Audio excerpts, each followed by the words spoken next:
างกิโลอู้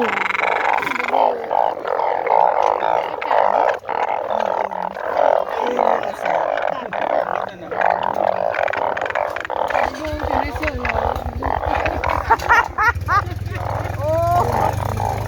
อยู่ในเมืองมันไหนบักโดพี่ลูก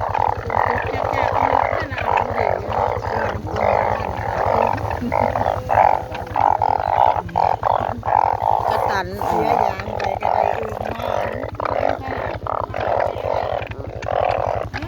อันนี้บูไม่การขโมยว้ายอันนี้เป็นสิบคนไหนอยู่เมืองนะเมืองมันเลยฮัลโหลให้ประกันประตูปากนะแล้วค่อยสิไปถ่ายมองปากเจ้าเห็นอย่าบ่แต่เก่าได้ศิลาจ้าดูสิเคยเห็นไหมนี่เจ้าสิลงมาไอ้กินอะไรคะ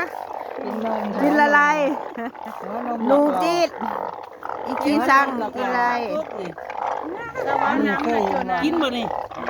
เต็มหน้าเดี๋ยวนี้เดี๋ยวเขาจะใส่เอาอึ่งต้อยโลกก้อยไปแม่ขึ้น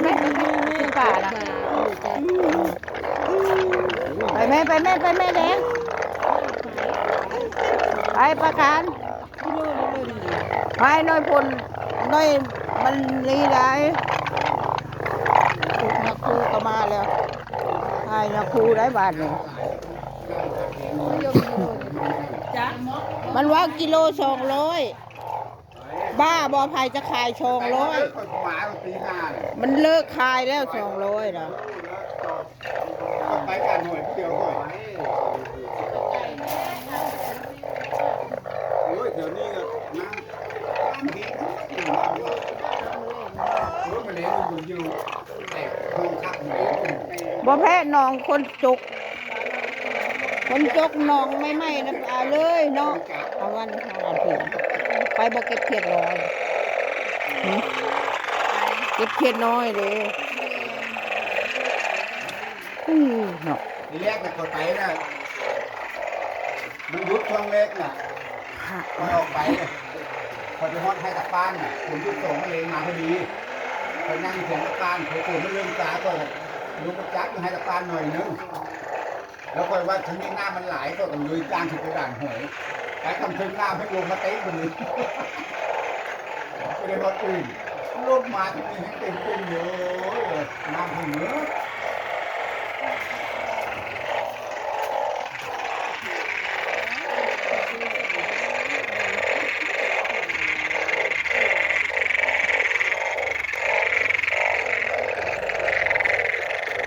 เด็บโดมาไปเบิ่ง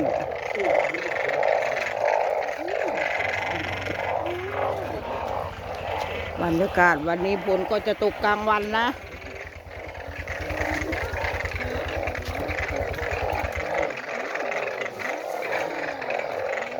ลงไปจับมึงลุงแกนเฮ้ย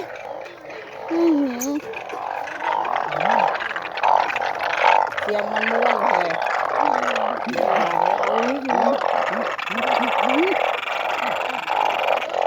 เข้าหน้าเข้าอันนี้คือเข้ามาเกิด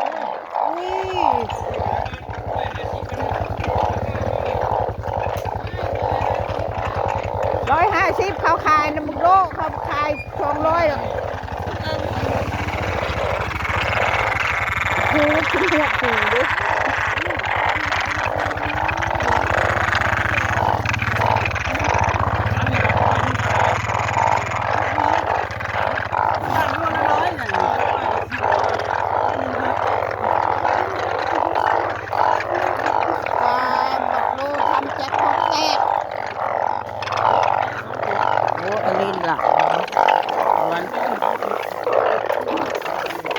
อยู่เลย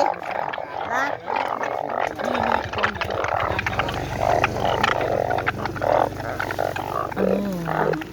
โหนี่มันพองลมนี่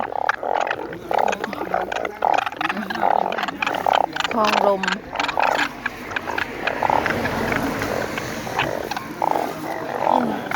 นิ่นหลายกว่า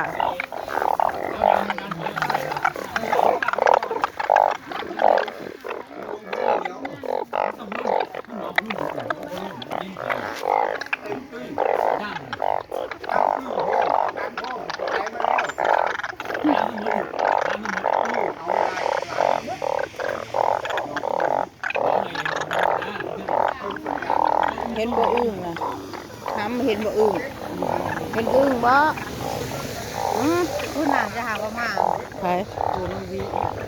เฮ้ยเบิ่งข่าวเอาล้อโพ